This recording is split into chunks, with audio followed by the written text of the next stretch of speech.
Well, good afternoon, Teen Life students. And today brings us to day number 4. So we're in Proverbs 4.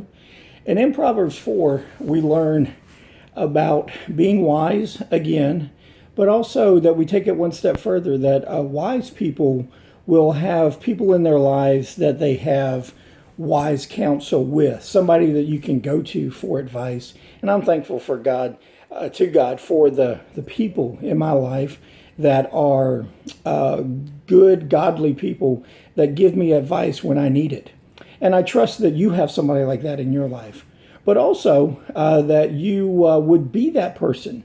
Invest in somebody else's life. Pass on the wisdom that you've learned to somebody else. Solomon is passing it on to his sons. Parents, I trust that you do that to your children as well, teaching them not only good things they ought to do, but things that you messed up with that help them not make the same mistakes in life. And that's really all our life is about, is us training and teaching others so that they can do better than what we did. And also in Proverbs, we see, again, talking about our paths, and it says that the way of the wise will be instructed, it'll be lighted, it'll be straight and true, and everything that we go on. But if we are not wise, that our paths would be dark. Now, I have in my hand one of these little pieces. Some of you may recognize it. It's a little Lego piece.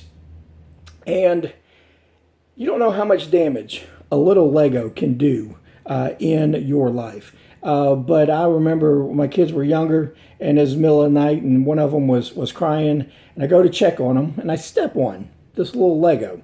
And I about died off of this because my foot stumbled, and I started jumping up and down on one leg. Then I fell over and knocked over a whole big pile of Legos. I think I woke the entire house up.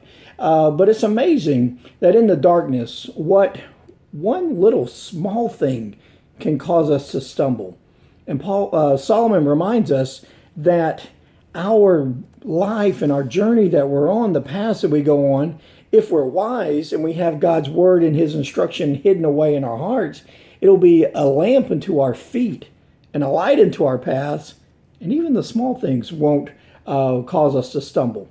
And so I trust today that you would think about this.